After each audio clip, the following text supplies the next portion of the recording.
Yo, what's up, everybody? Welcome back to the CPS Reports. It's your boy, Brother Gaia. I am back here to give you guys a very, very nice sending off of the CPS Reports for 2024. But I won't be doing it alone. I do have the one and only, the OG creator, the main guy, the CPS Reports God. That is Babu. How's it going, broski? Lekker man, lekker. It's good to see you, Yours bro. coming to an end, huh? Yours coming to Yeah, an end.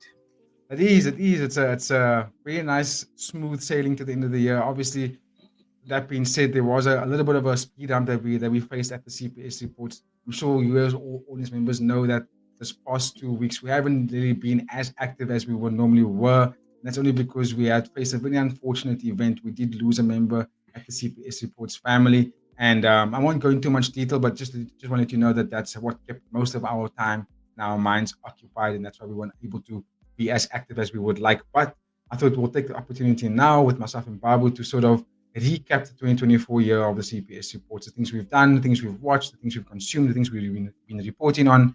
And myself and Baba are going to do it nice and slowly for all of you. And you just share our thoughts and how we felt about how things have went and our growth. And then also to give thanks to all of you guys out there that's been supporting us from the very, very first time we've started this in 2023. All right, Babu, before we get into that, bro, I believe it was your birthday yesterday. Yes, Tell me how it went. You look, it's now officially 3-0. You've entered the 30 club. Hey, how do you feel? Yo, brother. Uh, it's been so far, it's been fun. It's been thereabouts. It was a fun day. Spent it with my family. As you Mhm. get older, you start enjoying like more family time, more being around Cool. the loved ones and what. Mm, mm. But yeah, it was just a wholesome day. Kept it easy. Nice. Thinking back to my younger days, nothing of the sorts, nothing near that, bro. Yeah, yeah. It's gonna be a different ball game now. Pretty much every time you get to a new decade, it just seems to give you a new set of rewards and challenges, and then we have to always just be grateful for being able to experience that. So big up to you and your growth with the. I'm excited that I have the opportunity to spend this time in this life with you. So that's like many thanks for that. But okay, we'll keep it moving, Babu. Yes, Before we go sir. into our official recap, let's do a little small recap since we haven't really done an official recap for it. Obviously, last week we saw. Let me bring it up on screen actually. But last week we saw the UFC final pay-per-view card of the year, and that was UFC 310. And I want to get your little, you know, minor or even small reflection on what you had seen. Pantoja took on obviously Kaya Sakura, the newcomer in the flyweight division, and we also saw a couple of other amazing, interesting fights that took place. But can you just give us your little small summary on what you take away from this 310 event? I watched a squad from prelims to main, Mm, all the way. I felt like this was a good wrap up for the UFC. yeah. I do feel slightly um shortchanged because Mm, I feel like all numbered UFC events should be like this, mm, where you have, I wouldn't say stacked, but you have good fights from yes. basically early prelims all the way up to the main Good card. matchups. Yeah. Uh, I think there was not too many decisions on the night as well. I think a handful perhaps. Yeah. Um, Yeah. every fight seemed to be quite entertaining, even though some of them ended a bit one-sided. Some of them Mm, had like lull periods in them, but I think overall the card itself was a fun card. Um, the co-main and main event was something that mm, a lot of mm, people put emphasis on, um, especially like wrapping up the year. Uh, yeah. I I fully agree with Ian Gary's post presser. I don't think he's lost any Mm, stock. I thought he had a good showing. yeah. Um, I do think that people underestimate how good he was, especially against somebody like Shavkat. I think Mm, um, a lot of people might look at the Shavkat performance and say, that don't look like the scariest guy in the division. mm, mm, Wait till he goes up against Bilal and he shows a different gear change, and then I expect to see 2025 with him and a belt around him.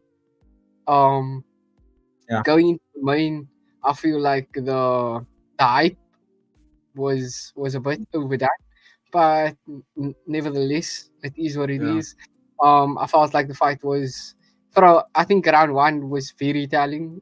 It looked a bit lopsided. It looked like Pantoja was the Mm. better fighter. He was the Mm. all-round fighter. Guy did look like he if he fight if I mean the in that division, I think there is a quite a bit of stand-up fighters that he could have a bit of success with. Yeah. I know the two fighters that we spoke about was Brandon Royval and Abazi and Kai Kara Mm. France. Like they all Mm. exciting matchups, especially for Kai. Um, I think the bad matchups is like Moreno Yeah. and um, maybe like I think Pantoja is a bad matchup anyway, but I think Yeah. like Moreno would be the other bad matchup for Yeah. Kai. Yeah. But as far as like him getting slotted into that division, I think there is exciting fights for him. Mhm. Um, Mhm. Pantoja showed his class, showed his all around game. He looked Yeah. like a nasty fighter. He looked like a world beater and Yeah. well deserved fight. Uh, well deserved credit to him for coming Mm. out and putting on a show and not giving it too long of a show. Like Yeah. he gave us round one of a bit of trickery, and then round two Yes. he was straight to business and he was like, "Hey, I need to get out of here." He wrapped up that Yeah. submission attempt quickly and got it done. Um, Yeah. Kai needs to work on it, but obviously we know that, like fighters coming from outside the UFC straight Yes. into the spotlight, it's not the easiest transition that you'll make. Not at all. It's Yeah. it's very few people that will be able to like just get slotted into a main event and then put on Mm. a performance of a lifestyle, especially like Mm. levels. Like yeah, there's levels to the game. I think Absolutely. yeah, it's very hard. But overall, I thought like the card was a 7 out of 10, Mm. which is a Mm. high Mm. rating compared to like the other ratings of this year and the Yeah. other cards of this year. Yes, I'm inclined to agree. I might even just go a little bit lower than the 7 for my opinion. I might just go 6. But I wanna just bring it back to the main event. Staying with Pantoja here. What do you make of the call out for Mighty Mouse from Alexander Uh, Pantoja? Bro, I saw Mighty Mouse's reaction as soon as that fight was done. That man Yeah. said, I'm sitting on the goddamn couch. He's not moving. And then he gave a cheeky little shout out to the one championship that was also happening on the weekend, Mm. which I thought Mm. was like telling because he was like, "Hey guys, you can if you're gonna see me fight again, it will be under the one banner." Mm. So, Mm. and I think like he just feels hard done by unless Dana breaks the bank for him. Um, Yeah. Yeah. he's gonna you can't expect him back. I think Pantoja is in that weird spot where it's like, well, what's next for me? Like the challenges Mm. that lay ahead is not. It's not the. It's not challenges that I'm licking my lips at and being like, you know what? Like that fight right there is gonna keep me at the edge of my seat. I Yeah. will stay up all night to watch that fight. I think it's more like, oh yeah, if it's on, I'll watch it. Yeah, if I'm awake, I'll Mm. watch it.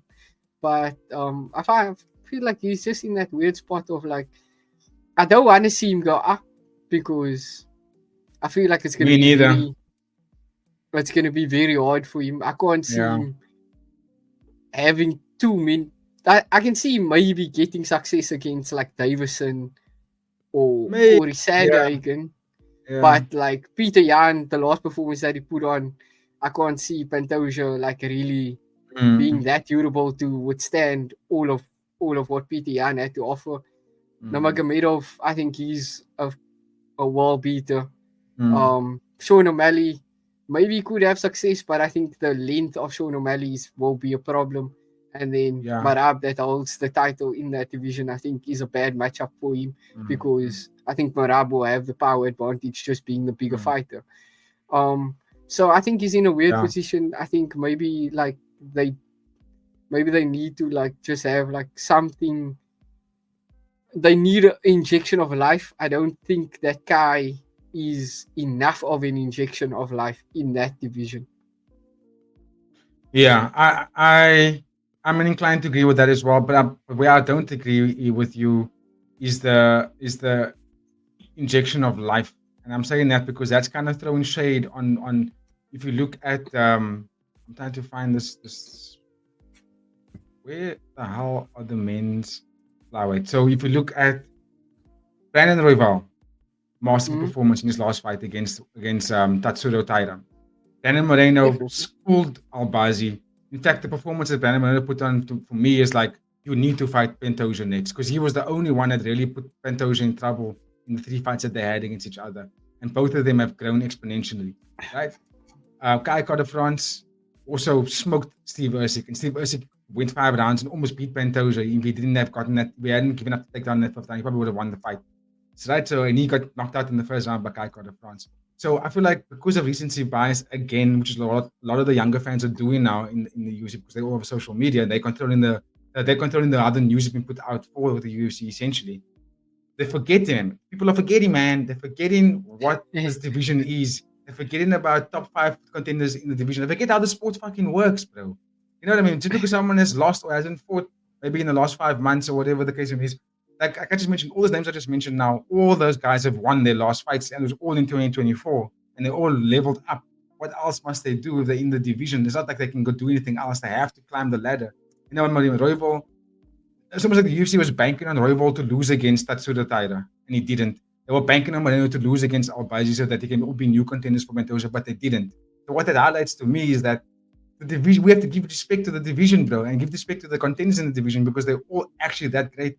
It's because they all know each other, and it's because they all fought each other, and they were all in the tough house in the same season, that the fans are like, no, we've seen this before. But they all are leveling up. They all are literally becoming so much better fighters than what they were before. I personally believe that if Brandon Moreno fights Royval again, even though he lost against Royval earlier in the year, if he fights Royval again, he beats Royval. I think if Moreno fights Pantoja, he probably beats Pantoja as well, because he has definitely showed me the evolution of the game. He's definitely the best boxer in that division. He just couldn't withstand the wrestling of Pantoja, and Royval couldn't withstand the wrestling of Pantoja. But I do think they all outbox him.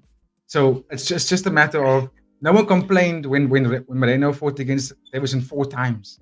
People were excited to watch it. It's 4 fucking fights, and it was back-to-back fights on top of it. They're like, oh, we're still going to pay to watch them because it's so exciting to watch these guys.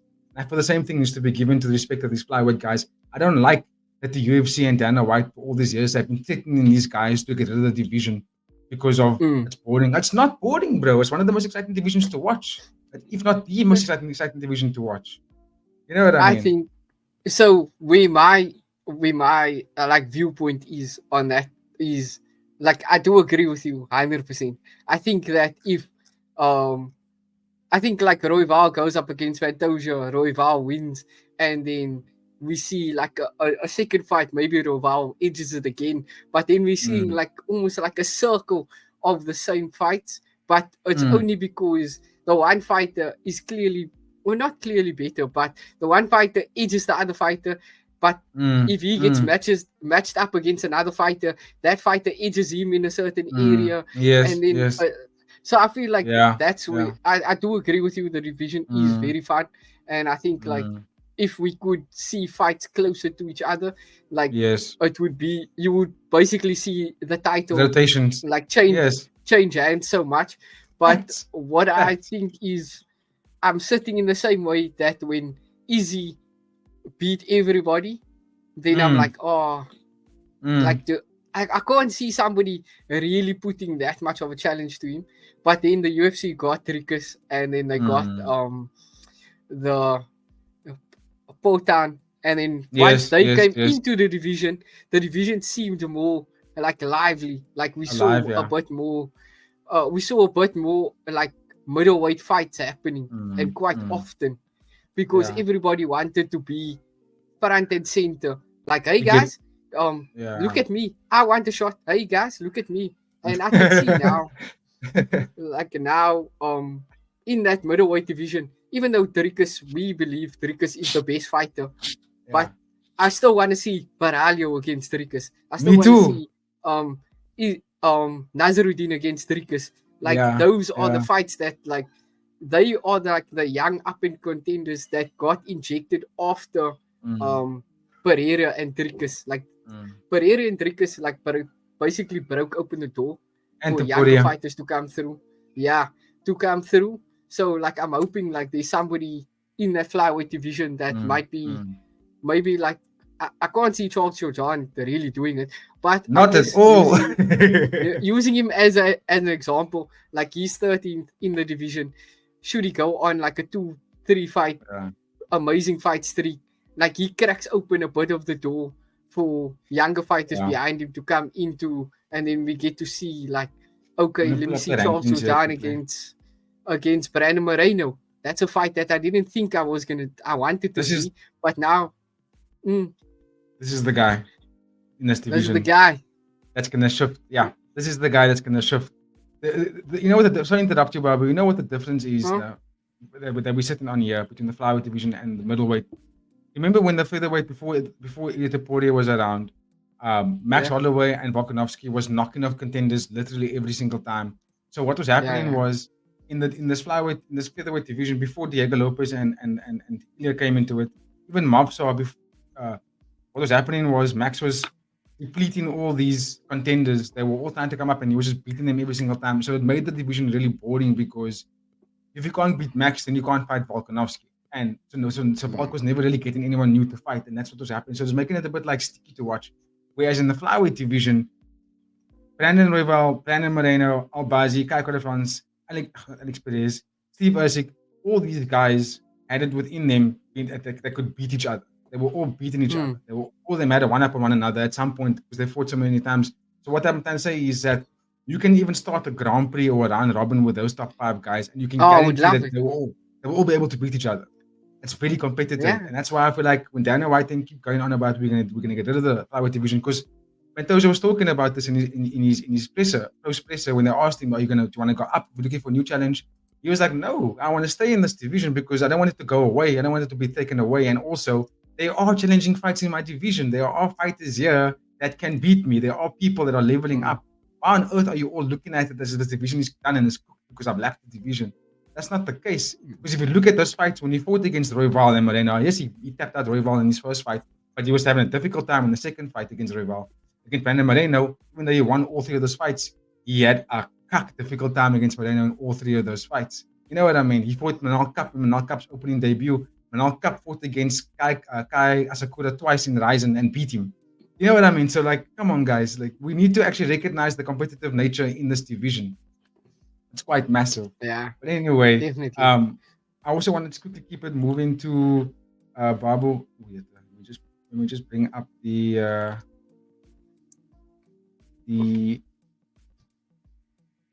I want to go to the past events. Anyway, So I want. go to the bottom. You'll see upcoming, and Oh then you yeah, they just click on passed. past. There we go. I wanted to talk a little bit about Shafkat and Ian Gary because I don't necessarily like the way the media's been framing it of this sport. Because they're framing it almost as if Shafkat has been found out and we figured out how to beat him and we figured out what the buzz is. And I feel like we're not paying enough respect to Ian Gary. It's because Ian Gary's personality and the way the media's portrayed him to be this asshole of a person, it overlooks the guy's fighting talent. You know what I mean? And I thought to myself, let me remove my biasness. Let me remove my meaningless hatred for the guy, for example, right? And just look at him as an athlete, as a fighter. And when I did that, I was like, actually, you know what? This guy can fucking fight. He's that good. You know, I still do think that he needs to have a lot more levels to go when it comes to his grappling and jiu-jitsu. But I do think the longer he spends time with Charles the Shooter Box, these guys, he's definitely going to reach the point of becoming one of the most deadliest fighters to fight against in the welterweight division. Because nobody wanted to fight Shafkat. Nobody wanted to wrestle with Shafkat. Nobody wanted to even try and submit him. And Gary did all those things in the fight. And I like that. I did think he lost. Don't get me wrong. I did think he really lost the fight. But just because of how the sport is monitored, how the sport is judged, he lost the fight because of that. But I do think that it was close enough to say that if they must fight each other again, you can't actually go and say Shafkat's going to go and manhandle him and strangle the guy to death. You know what I mean? I do think it could potentially be killed the other way because Ian Gary, granted that they trained before so many years, so long, and Shafkat did say that because they know each other so well, it made it difficult for him to actually get into the fight because he knows Ian Gary knows his moves. Ian Gary knows what he's going to do next, and it made it difficult for him to actually fight the guy. Not because he's my bra, but because he knows my style so well. You know what He I just mean? knows the tendencies. He knows the That's why tendencies. Yes, he wasn't biting on any feints. anything. Kafka was like mocking him, and then he's just like, Yeah, "Nah, I know that, buddy. I know when you're gonna go." I know where you're going to go exactly. So I do think we need to start paying a little bit more respect to Ian Gary. And I do think also because he lost the fight, because the O is taken away from his number, he's now 15-1. I do believe that this is going to start to win a lot more fans over now because we're gonna get to see the growth of the fight. Now we get to see where he's going to go next after taking this L. You know what I mean? And I just want to get your point on that as well. Like, do you share the same sentiment with the global agreement that maybe Shafkat's been found out, or do we sort of pay respects to Ian Gary actually game planning really well and fighting really well? Um, these only like I can say like there's only one fighter that comes to mind that's clearly dominant, and that's Khabib. That I can think of. Like he was a dominant fighter in every fight. Every fight he looked like he was Yeah, going to win. I think yeah. John Jones looks beatable. I think Mm, Demetrius Johnson looked beatable. I mm, think Pereira looks beatable. Dricus, all of the great fighters, they look beatable. But mm, you think you can beat them because you're basing your idea on their last fight. But that's mm. not how they're going to fight against you. Yeah. Like the Shafkat that you see against Ian Gary is not the same Shafkat you're going to see against Bilal Muhammad Mm, or Leon Edwards or Kamaru mm, Usman. He's going to change things.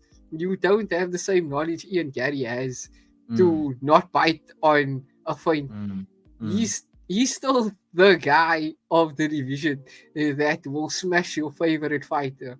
Yeah. Trust me, he has Mm, all the tools that will submit your favorite yeah. fighter or knock out your favorite fighter. Mm, You, mm, Ian Gary, I don't want to say he got lucky. I think he's just one of those fighters. He has a will to mm. win, and he'll find a way to win. We'll find a way. Yeah. And I think that's why he got to decision. But everybody else in that division, from 15-1, Mm, bar Ian Gary, I can't say there's another fighter that really has that much determination in yeah. them to stay winning. Everybody else Mm, has either tasted success or hasn't got near to success. mm, mm. Carlos Pratt Yeah. he's a great He's still prospect, young, but man. Yeah. he hasn't tasted success. Leon Edwards has been at the top of the mountain. Kamaru Usman has been at the top of the mountain. Kobe Covington hasn't come close. Gilbert Burns, not sure if he still wants to do this. Joaquin Mm-mm. Buckley, I do think he's still young, just like Ian Gary. They have Mm, they have good potential, but they're not as polished as Shafkat as of yet. mm, Like mm. Shafkat is the complete fighter Yeah. for the time now. Yeah. And yeah, like I said, he's the guy. He's Yeah. your I favorite do. I do fighter's think. worst nightmare. I do think that prime Kamada Usman would definitely give Shafkat the fight, possibly even beat him.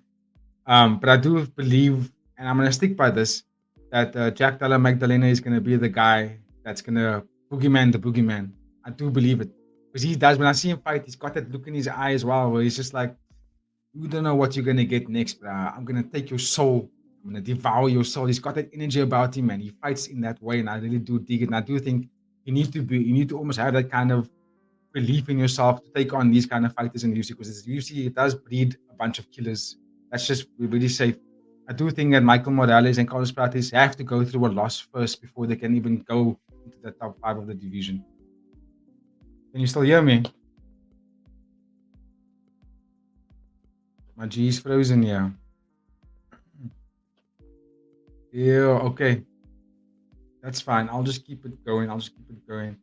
Um, as I'm reflecting, I'll continue to reflect on 310 just a little bit longer before Babu comes back. But when Babu does come back, I am going to we are going to start reflecting on the overall year of 2024 for the CPS reports. That means we'll be covering the UFC and the One Championship as well.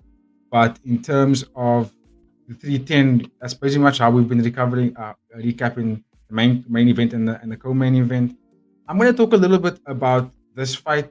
I won't spend too much time on it, but it does make me feel a little bit iffy about UFC and its judging policies and the fact that they don't have the policy in terms of reversing decisions, especially when even the blind people of the world, and this is not to shade on blind people, but even the people without the sense of seeing could have seen that Alexander Volkov won that fight. And the fact that they still gave it to Cyril Gane is completely bogus, absolute bull. And I'd like to hear your thoughts in the comments of what you think about it, because the fight wasn't that entertaining, but it was nice to watch just the evolution of both fighters, to see how far they've come and to see their growth over the years since they both fought each other the first time. And I think it's safe to say that Volkov definitely put in a lot more work. I mean, he's been the more active fighter between the two over the course of the last 2 years. He's fought 4 times coming into this one. He's been on a 4-fight win streak. He looked really good in those fights. He put on a very good performance with his kickboxing. We know he's really good at it, but also the ability to finish those fights was absolutely amazing. Here we go. Got Babu's back. All good, Babu? Sorry about that, Mr. Roscoe. Let me just turn this down quickly. Getting some feedback. Give me your mic check quickly. 1 2 1 2 1 2 1 2. All right, that is perfect, broski. I was just moving on the recap while you came back. But what did you hear? What was the last thing you heard before you got cut out? Oh, you were saying Kamaru Usman, Prime Kamaru Usman beats Shavkat, and you think that Jack Madalena, he's the guy. Yeah, I do think he's the guy, because I was talking about the killer instinct that he has, man. But also, last thing I was touching base on was that I think Michael Morales and Carlos Pratis have to go through a loss first before I can consider them to be really, really top contenders of the division. They both looked extremely amazing in the beginning of the UFC career so far. They both, I think, had 4 fights so far or 3 fights so far. Each, and they're both obviously knocking the people out left, right, and center. But I do want them to experience a loss first before I can consider them to be the guys that can enter the top 5. If that makes sense. You know what I mean? How do you bounce back? How do you bounce back? Yes, that's what I want to see first. I want to see what you guys look like when you're taking a beating. How do you respond to that? You know, before I can really give a final decision on them. And then I started moving on to and this is the last recap I'm going to do on this fight card, because this is the fights. People really watch other people's recaps on it, so I don't still want to spend too much time on it. But I really do want to get your thoughts on this fight in particular, because I was just saying before you came back that anyone in the world that watched this fight will be able to tell you that it was a robbery, right? Definitely, agreed. So what I was sharing was my thoughts on the policy of judging in the UFC and the ability to reverse decisions. So in other sports, people have that option to do that. You can reverse a decision if it didn't go right. If everyone could see it was wrong, they'll be like, okay, we're going to go through a hearing and we're going to reverse this decision. I want to know, do you think the UFC and combat sports should bring this in? So even in boxing, even in One Championship, should they bring in reversible decisions based on judgment when the fight goes to decision?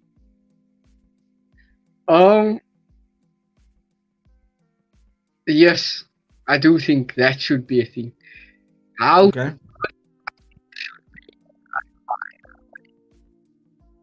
Oh, I think we lost you, Babu. Sorry. Yeah, not really. It sounds like you're underwater. Can you hear me better now? There we go. Yeah. I was saying, it should be like via after the fight, you should be able to appeal to reverse the decision, especially like if in this fight, for example. I think everybody that watched the fight clearly thought was the winner, and should have been named the winner. Just time ago, your microphone's dipping between when you going underwater and when it's clear. I don't know if it's a connection problem. Check your connection. Let me just check here.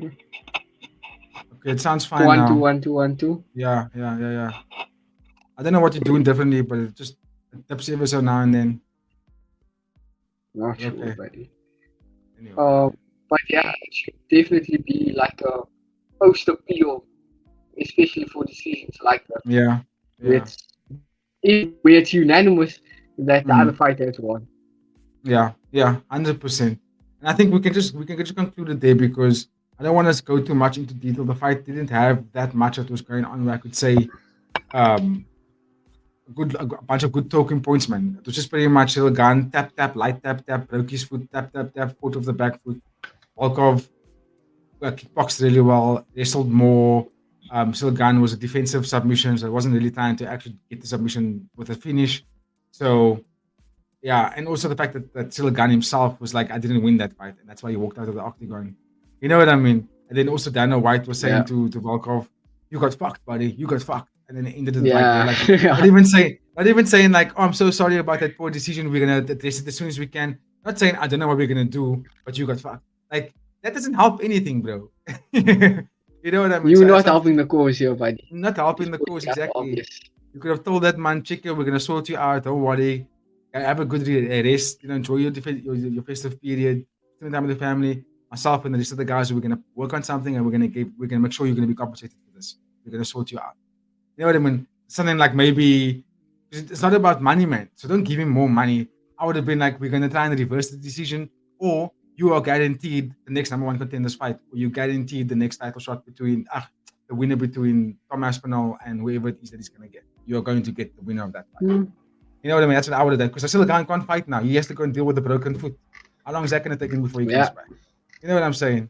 This guy was ready in prime, ready to go. So I do think that they need to work on fairly reversing decisions because I think that's how they're really going to make it work. But anyway, like we said, the rest of the card was absolutely amazing, and yeah, we're looking forward to the next one. We're not going to give a full report on it because, like I said, this is going to be our final video of the year. But you can definitely check out the next UFC Fight Night event in Covington, taking on Joaquin Buckley, which is taking place this Sunday. What's that? 10th? Am I not mistaken? No, that's the 15th of.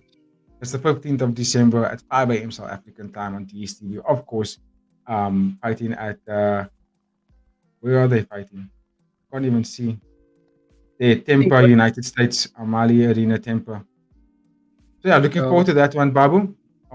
Give me a quick synopsis on how you feel about this closing card for the year.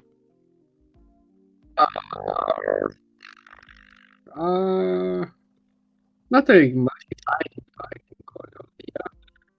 A lot of. Can't hear anything you're saying, Babu. I do think. Don't you want to try and connect and reconnect your headset? Oh. While you can you hear me better now? Yeah, I can. Okay. Yeah, I was saying, not the most exciting fighting card of the year, but yeah, I guess like the main event has me intrigued to see what Joaquin Buckley do against a wrestler like Kirby Covington. Yeah. Yeah, that's about it. That's about it. Yeah, me too. I looked at the card again sadly this morning, and I was like, I will be keen to watch Joe Alvarez and Drakkar Close. I mean, I think Joe Alvarez is really going to piece him up, to be honest. And that's also what I'm noticing happening in the UFC so far. But I feel like it's been happening for many, many years, but we just didn't notice it because of understanding. I'm starting to notice a lot more tune-up fights. Like the UFC's curating fighters, man. Like they're curating their career path very specifically, and it's now starting to look like they're not even trying to hide it anymore. It's like, please look at what we're doing for you guys. Joel Alvarez taking on Drakkar Close. Like the last time Drakkar Close, he got his ass whipped so badly against a no-namer. And obviously, they're trying to make sure that Joel Alvarez gets the best climb because he's an exciting fighter to watch. He's very creative. He's very fun. He's a good knockout artist, good submission artist as well. And they're obviously giving fighters like this, but I feel like you're doing fighters like Joel Alvarez, for example, a disservice by doing that. You know what I mean? Give them someone that is equally as competitive as him. That's why I was calling for the fight between Michael Morales and Carlos Prates, because I know they're both starting very new, but let them fight each other because then it will be a make or break for where their career paths go next. because we're giving them easy fights until they get a championship fight. Now all the fans put so much stock into these fighters, and then they do get like a high level opponent in top 5, and then they get beaten up so badly against that fight, and you're like, well, what did you expect was going to happen? They were fighting a bunch of fighters that are overall average of like 44, and now you assume we give them someone that's 99. They're definitely going to get beaten. They're definitely going to lose. You know what I mean? So anyway, that being said, without throwing shade to the UFC, it is the final card of the year. There are some good names. Dave Grant was in the Ultimate Fighter. There are some good names to watch. Miles Johns, not bad of a fighter as well. That should be an exciting fight. Michael Johnson, Adrian Yanez, who was previously ranked, not ranked anymore. Manal Kape and Bruno Silva was probably going to be a good fighter as well. And obviously, like you said, Colby Covington and Joaquin Buckley, which will be, if Joaquin Buckley wins this fight, it obviously means that he climbs that rankings massively. Because he beat Wonderboy Thompson in his last fight. Colby Covington, I think he might lose this. One. Not sure if you feel the same way. I haven't seen Covington in a while, so based on his last performance, he's not that guy. I'm not a Colby Covington fan, not a fighting fan, not a personal fan, so I'm always rooting for his downfall. So I do think I would love Buckley to get it done. If Buckley does get it done, I think we see Ian Gary against Joaquin Buckley, because that was the original scheduling of the fight. So I think if Buckley loses, like the hype train sort of stumbles into like what gets done next for him. But I think if he can ride this, because this year has been good to him thus far, if he can just keep riding the momentum and get past Covington, and we can slowly work Covington out of the rankings, that would be amazing. Yeah, I completely agree. I'm getting the stream is getting a feedback of my voice through your sound. I don't know why it's happening, but I can hear myself echoing through your video. And now it seems to have gone away. Oh, okay. I can hear you. Yeah, I was using my my phone speaker. That's why. Okay. Now it's gone now. Yeah. Oh no, it's still there. It's like an echo. I'm echoing. I'm echoing on your speaker. So like whenever I'm talking, I can hear it coming back through your side. I wonder why. Because it's only coming out of the one speaker, and it's not like it's not like in a ditch or like in the holder of the phone. Yeah. Type such. Yeah, I think if you so can you hear me through your earphones? Yeah. So why is it coming back through the phone speaker? Why are we getting feedback through the phone speaker? It has to be a setting on your side there that you can change. Is it better? Mic check. Yeah, it sounds like it should be fine now. I'm not hearing anything. Sorry about that, ladies and gentlemen. Some technical difficulties in your face. Anyway, Babu, I think let's move on to our next part of the show, where we kind of reflect on the CPS reports throughout the 2024 year. And you had 3 cool questions that you wanted to post for that, for doing our reflection. And I think I'm going to hand the floor to you for that one. And you can take it through from any question you want to start off with first of that 3. So I would like to know personally from your side, Ross, like who's your breakthrough fighter? Who's the fighter that like put a real stamp on things for this year? Favorite fighter that put a real stamp on things this year, in terms of for UFC or for one championship, which is overall? Overall, that would suffice, because we do bounce between both of them. Between the two, it's hard to choose. It's very hard to choose. I want to go with DDP just because his last 5 fights were all champions, and he's wiped out champions, and he's beaten the guy that everyone struggled to beat other than Alex Pereira, and that was Israel Adesanya. So I want to go with that, but I also feel like it's motivated by patriotism, because he's South African and we're South African. So that does kind of motivate the decision, but you also I get can't it. deny the body of work that the man has done since arriving into the UFC. You know what I mean? Like it's massive. It's almost equivalent to of Alex Pereira when he arrived into the UFC. Also fought two guys that weren't champions, and then all that just fighting champions. Like I said, the same thing. He fought a couple of guys before getting titles, before taking on champions, and then he just wiped out champions. You know what I mean? So even Ilya Topuria really put a stamp on the year by taking out my favorite fighter, He Max would be Holloway. my fighter. Yeah, I would say Ilya Topuria, just because Because he I also knew of him, but I didn't know what he was capable of. And to beat Max Holloway and Volkanovski Yes, in the same yes, year, like yeah, he broke through into like a new like category of champion and yeah. looking like a dominant champion. Yo, I lost that all, bro. Your mic was again doing its mad thing, but I get what you're saying. I get what you're saying. We also cannot ignore um Islam Makhachev, bro. He's also beaten the last person to beat him. I'm not mistaken. No, it wasn't Arman Sarukian.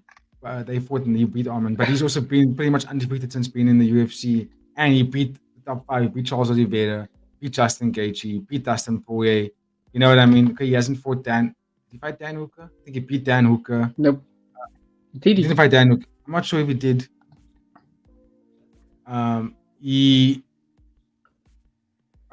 Who else? But pretty much, if you think about who he's beaten the guys that we consider to be the elite of the UFC. So we got to make space for Makhachev as well. In fact, I actually want to go. Yeah, he beat Dan Hooker submission, first round submission.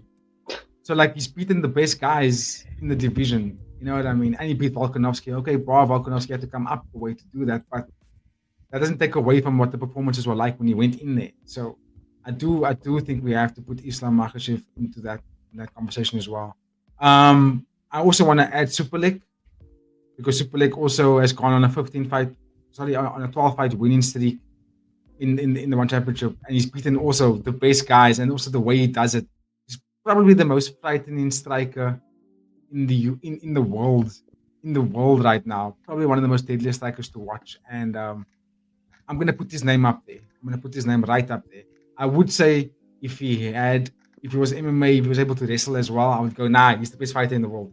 But because he doesn't do that and he can't do that, I'm gonna have to not make him as the most standard fighter for me. So standard fighter of the year so far for 2024, I'm probably gonna tip it towards Islam Makhachev because of beating the elite of the elite, as well as Topuria. Like they tied for me. I got and for the UFC I got Topuria because I really didn't know who he was. And then from one championship, it was Takeru. Like bro. A fan was created and it was unfortunate. Sorry, Baba, I'm gonna have to interrupt you there. I don't think our audience members were able to get any of that, but if I'm helping out here, I think you mentioned Takeru's name. Yes. Okay. Definitely. Okay. Yeah, That's I can my understand guy why. for the one. Yeah, I would say the reason why I went to Super League is because Super League has been in longer, man, and I've seen what he's done, and he beat Takeru, in January this year. So that's why I'm leaning towards Super League. But I will go as far as to say, other than Max Holloway, Takeru is probably going to be my new favorite fighter, just because of what he does to my heart and to my brain, and the way he makes my blood boil in a very positive way. The way he gets my heart shaking, and I get like goosebumps when I watch him fight. It does do something to me that I can't explain, and for that I'm like, who is this? I'm gonna have to support him. So I am emotionally invested in Takeru because of what he does to me when he fights. But I have to give Superlek the fighter of the year for me in one championship, because he went out there and he beat everybody. He beat Jonathan Haggerty, who nobody could beat other than Rodtang. He beat everybody. He did it in a fashion that was quite devastating as well. So that's why I'm going with Superlek. Let us know in the comments. We are gonna post these comments. We are gonna post these questions in the comments so you can answer it. As we want to hear what your thoughts are for your favorite fighter of the year as well. What were you gonna say there, Babu? since you are mentioning different fights of Super League, I thought another fight question would be, what's a fight of this year that really got you excited as a fan? I know there's been many, but like, if you put like one fight where you emotionally Babu, you're breaking up badly, bro. You're breaking up really badly. What was the question again? What? So what's a fight of this year that like you were emotionally invested in 100%? Like a fun fight that you were completely all in.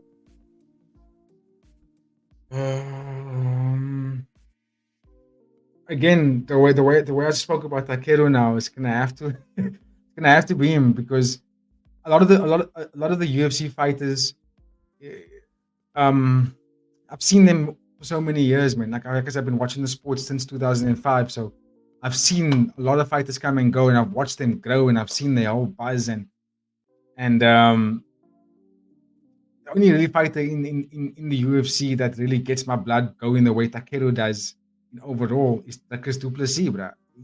He's the way Dricus fights, the way he's changing the game, the way he's confusing every single person, whether it's a coach or a fighter or an analyst.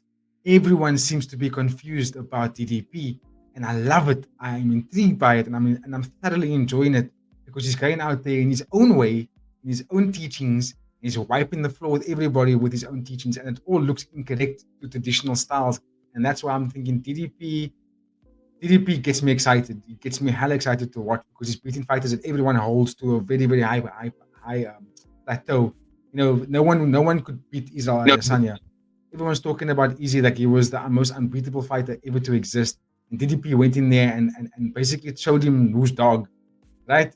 Then you got Takeru, who for some reason, whenever he comes into a fight, whether he's walking out or whether he steps into that ring, you are intrigued. Your mind is exploding, because this brother lights up the stage. He lights up the sport in a way that even you said it yourself when you watched him fight the first time. You couldn't believe what you were seeing. You couldn't understand why you were getting so intrigued by this man. You were off your seat for some reason, and it was the first time you saw him fight. You know what I mean? So Takeru does that to me, and Dricus. So I'm gonna pair the two, and if I must choose one, gun to my head, I'm obviously gonna go DDP. They were the most intriguing for me for the year, the two of them. What about you? One of the fights that stood out to me a lot this year was the Super League Smoking Joe fight. It was yeah, it was, yeah, that fight. The finish to that fight, I can't say I've seen that before. And then from a UFC perspective, it was shut up bullet, that double back first. Like, that was something that I haven't seen before. Like, both fighters, like, in two different organizations, basically did something that you don't see people get finished in that manner too often. And both fights, I was like, I was left confused. I was left like puzzled. I couldn't understand, like is this guy just leaps and bounds like just better than the other person, or is the other person like just invested in the fight? Like, how did he do this? I mean, for the Superbond fight, like an inside elbow that like catches you so off guard. It's like a step inside elbow, and I was like, why did he go down? Like, was it a body shot? What was it? And only on the replay did I see like, oh, it was a step inside elbow, and I was like, yo, like that is something that's a fight that I'll probably remember until, I don't know, forever. And then with the Shara bullet, somebody will ask me, like, what's the most obscure way you've ever seen somebody get knocked out? I'll be like, oh, double back fist. And they will never understand what I mean by it. Yeah. No, it was a beautiful performance from Shara Bullet, and definitely has risen his stock, because there were a portion of the fan base of the sport that was a little confused on him. They weren't sure if they should support this guy because of how fights are going. But I think it's safe to say that the his last performance has definitely made it seem like, okay, now we have to put respect on this guy's name because he's starting to finish people in ways that no one can even see coming. And I think we have to give props to that. And yeah, big ups. That's really two really good picks. Superbon and Smoking Joe was mind blowing. It was a mind blowing kind of performance. I would definitely let the audience members know. Please, if we have time over this festive period, do yourself a favor and go rewatch that fight winning Superbon and Smoking Joe, because it was one of those wildest things you will catch. Anyway, Babu, what's the next question? So the last question I had was, in going into 2025, yeah, who's one fighter that you think is guaranteed gold? Like, he's going to be the fighter that's definitely a champion in 2025. Good question. Very good question. Starting with the UFC, if I must choose one particular fighter who I do think is going to be a champion next year, like very highly likely of becoming one. I was gonna go with Shavkat because I do think he beats Leon Edwards. There's quite a number of guys who I do think is going to become champion in 2025. It all depends on how the UFC kind of match makes these fights. But I was going to go Shavkat, but I'm actually going to go with one in the dark, and I'm going to go Umar Nurmagomedov. I think he's going to beat Marab. I do think he's going to beat Marab. I think he strikes better than Marab. I think he matches Marab in wrestling. They both do combat sambo. They both got Dagestani style wrestling. I think Nurmagomedov's Dagestani wrestling is a little bit better than Marab's. But Marab does, I think he has advantage when it comes to the combat sambo part of things. But where it's going to be the deciding factor, it's going to be when they're striking. And I think that's where Umar Nurmagomedov is going to be better than him. So I do think he's going to be a champion next year, for sure. Turkish is going to remain champion for the rest of his life in the UFC. He's not going to lose that belt until the day he dies. So we know that's going to happen. I can increase the list more, but I'm going to keep it there. I'm going to keep it with those two. Definitely Umar Nurmagomedov is going to be the champion next year in that bantamweight division. I have like a wild shout, and it's in the female division, and it's Tatiana Suarez. Oh yeah, no doubt. 2025. Yeah, I think a match she's made already. She's in a fight against Weili. They made that fight. I'm not too sure exactly which date it is, but I think it's fighting early 2025, and I do believe she's going to beat Weili. I do think she's going to do it. It's not going to be easy. It's not going to be easy because Weili is one of the hardest fights for anyone in both strawweight and flyweight if she can manage to go between the two weights. Because I don't know if anyone's going to beat Valentina Shevchenko in the flyweight division, which then I would love to see Valentina Shevchenko versus Zhang Weili. That would be a sick fight to watch. It would be one of the wildest fights to watch. But that's obviously if Weili beats Tatiana Suarez first. Because I do think Shevchenko, the only thing missing from her cabinet is double champion status. Yeah, she just needs that, and then she can retire. Then she's done. In terms of the one championship, who do I see champion for next year? A guaranteed champion for next year. I know that Nico Carrillo is fighting Superlek next, and he does stand a chance to beat Superlek because he's like twice the size. He's got heavy hands. He can knock out people left, right, and center. He beat Nong O in his last fight, and Nong O almost beat him. So I want to say Carrillo, but you can't bet against Superlek, eh? You can't bet against Superlek. Who else? I think Nabil Anane might get the title fight in the future. So I'll probably give a shout out to Nabil Anane. And even Cameron Nabati as well in that bantamweight division. I think he's a freak of nature, so I think he's got a chance. He's got a chance as well. So I think 2025, you could definitely see Nabil Anane and Cameron Nabati potentially holding the gold. What about you? I might just cop out here a bit, Ross, because I think Rotan gets his title back. You know what I mean? Because currently at the moment, he don't have no belt. Yeah, that's true. I believe. Yeah. I do think Nico Carrillo, you are right. I do think he has a decent chance to go up and get a belt. big fan of Cameron Nabate. Yeah. I do think he's a talent. I think he poses all the challenges to every fighter is the same. It's that length of his, it's that outstanding kickboxing that he has, and it's just how he controls the distance. Um, I do think John Lineker could also get something done there because Hands of Stone has been he looks like a whole different fighter since coming to one championship, and I do think he can have his final run and claiming something. But Fabricio Andrade in that division is an absolute monster. But I would want to see that fight, and I do think John Lineker has a good chance of claiming gold in 2025. I don't know if he will get gold in that division. To be honest, excuse me, in that discipline, they fought twice in the past, and that was in MMA. And Fabricio beat him in MMA. John Lineker has made the shift since then to Muay Thai, and he's only fighting Muay Thai, and he hasn't lost yet in the division in bantamweight, which is dominated by Super League.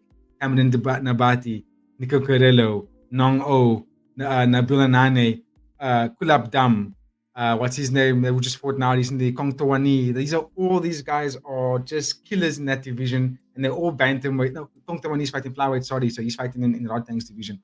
So, but my point is that they can all easily, compete in the same division if they wanted to. Because the one championship is a little bit more free in that way, and doing it in line fighters to compete in different weight classes. And Takeru, bro, he's there. But although it's kickboxing. But he's there. He's in that weight class as well. He can easily make the switch if he wanted to go to Muay Thai as well. So, yeah, I think I can definitely see Takedo a champion in kickboxing as well. In fact, I'm going to go out and say next year he's going to be the champion as well. I just think he's fighting the other thing. This is the next fight, but that's kickboxing. And it's not going to be for the title. And the champion in kickboxing right now in bantamweight is Super League. So I do think that he beats everyone else. And no, who's the flyweight kickboxing champion? The bantamweight kickboxing is Jonathan Haggerty. Who's the flyweight? Sorry, the flyweight. That's Super League, right? Alazos. Flyweight. Yeah, flyweight. Is it flyweight? No, he's featherweight, man. He's too big. Super League, yeah, kickboxing, flyweight champion. Yes, that's what I thought. So, Super League is bantamweight and flyweight. Bantamweight, Muay Thai champion, and flyweight kickboxing champion. That's what he is. And Takeru is flyweight kickboxing. So, he's going to have to fight Super League again to get that title. And I do think he can beat Super League. I do think he's got the game plan and style to do it. He was just a bit overwhelmed in their first fight and took a lot of leg kicks and you could see the emotions are getting the best of him because it was the opening fight. His one championship debut, and he's fighting against Super League. It's in Japan. You could see it was getting the most of him. Because when he fought Tanzin, it was a different guy. You could see Super League. Akira was just like, I'm in my zone here, bro. This is where I want to be. Where when he fought Super League, he was just heavily overwhelmed. But anyway, Babu, did you have another question, or was that the final one? No. I just want you to tell the people what we have also installed for 2025 since we're on that topic. There we go. So before I go in depth, I'm going to bring us up on screen. So we did talk a little bit about the UFC's final card of the year, the Fight Night card is taking place this Sunday, 15th of December. But I also want to bring this up on screen just to show the audience members what they can expect for the remainder of the year for one championship. And the last two fight cards is Friday Fights 91, you see on screen right there. And then the following Friday, which is on the 20th of December, you can definitely catch another one Friday Fights event called 92. And we are seeing the legendary Seta taking on up-and-comer Shadow. So it's going to be an absolute barn burner, both those events. That's this Friday and next Friday. Stay tuned. It's going to be a nice closing event for the One Championship. And I look forward for it. I don't know if we're going to be doing any recaps on that. Like I said, this video we're going to be watching, this is our last video of the year. So I just thought I took the time to kind of give you that so that we're closing, because we are really exhausted at the end of the day. We do all kind of feel kind of checked out at this point. So we kind of want to take the rest of this December period to recoup so we can come back pretty strong in 2025. Now, as Babu has asked me now to kind of share what we are planning for 2025, I'm not going to bring anything up on screen to showcase that. I'm just going to simply talk about it nice and swimmingly. And what we're going to expect for 2025 from the CPS reports is, firstly, it won't be called the CPS reports anymore. I'm not going to say what the name is going to be next, but you can definitely going to expect a brand change for next year. Bahuki Babu's face. So keep a lookout for that. As the CPS reports fans, we are going to, like I said, we're changing our brand, so it's going to be a whole new different name, but the content's still going to be the same. We are going to be reporting on the UFC, on the One Championship. We're going to be doing it thick and fast for you guys and keep it a lot more amplified as we go forward. So what that means is we're going to try and bring you more exclusive interviews with athletes, fighters, post and pre fights. What we're also going to be doing is having more partnership deals going next year where you can maybe buy some merchandise off our channel. And then also what we're going to introduce is a lot more lives. We have two Babus on screen here. How cool is that? Amazing, amazing, amazing. So we are going to also introduce a lot more lives next year so we can have more engagement with you guys that are watching our channel. And also, um, on top of that live, what's also going to be encouraged from us is if you've got a podcast, whether you, especially if you're South African, but also it's open to people that are international as well. If you've got a podcast on YouTube and you're talking about combat sports related to UFC, EFC, boxing, and the UFC, and you are following the CPS reports, when you are watching our content in our chats, particularly when it's live and also in the comments, reach out to us on our platforms as well. We want to do a lot more collaborative work with our fan base so we can continue to grow the community of combat sports, evidently, because it's been growing at a massive rate, and we want to continue to do that throughout the years and as we build our community and our brand in this combat sport. So what you will do when we do those recordings, we are going to reach out in our chat box. We're going to say, if you want to be on the podcast, if you want to do engagement with us and be involved in our recaps, be involved in our previews, we are going to ask you to put in our comments in our chat boxes podcast, and then we are going to then reach out to you and ask you more about your podcast, and then also what your time is like, work on a schedule, so we can do collaborative work. What's up, Babu? If you go to our Instagram page, our email's also in there. Please, if you have any partnerships that you want to do, if you want to collab, like BG has said, like on episodes, or if you want to join a live, things like that, please do reach out to us via DMs, via comments, email us, anything of that nature. We always do respond. Absolutely, absolutely. We love to do it because it is quite an amazing feeling to be able to communicate to people that are actually watching us, and we get to hear your perspective and not just read it. We get to hear you do it live with us. So that's kind of what we are going to be pushing forward for 2025. So keep a lookout for that, ladies and gentlemen. And like I say, we are going to be doing a rebrand of the CPS report. So that's going to be very, very exciting. On that note, Babu, anything you want to send off before we close off the year nice and smoothly? Just like this year has been good to us. I mean, we got the ball rolling. Last year we had a conversation, me and Ross. We went out on a limb. We went out on a dream. We're chasing greatness, and we don't know the path there, but we just know that every week we need to stay consistent. And ladies and gentlemen, this is, like, you see us on the screen and it seems easy, but it takes a lot of planning, and you have to give all the thanks to BG for putting in the hard yards of the best thumbnails, the best clips, the audio. Shout out to AD, who couldn't be with us today, but he puts in the hard yards as well. And then the Jedi, who you will see him from time to time, but he does really care about every fight, and he cares about the advice that he bestows on every episode. And then we have Nate in the background that you guys don't see, and he also puts in the hard yards of seeing the reels on Instagram, the shorts on YouTube. Like, the team constantly is working, and we're always looking to upgrade. And we just say thank you to everybody that's part of our team, but as well as like everybody that subscribes to the page, that likes it, that leaves a comment, that likes the episode, that joins the lives. We are so appreciative. Absolutely. All those individual people, like Babu said, we were very appreciative. And also, as audience members, I want to reiterate this. What Babu is saying, when you are liking and subscribing and you're sharing and you're getting involved in the comments, it means the world to us. It really does. It also means the world to the brand itself. Ultimately, what it really does for us all, it means that people do care, people do want to watch, people do want to go together. And I think that's one of the most beautiful things you can have as a human being on this planet Earth. But yeah, like Babu said, just to piggyback of that, just many thanks to you, Babu. Many thanks to the entire team of the CPS reports. And I look forward to many, many, many more years of success with you guys. I cannot wait to start 25 off with a banger.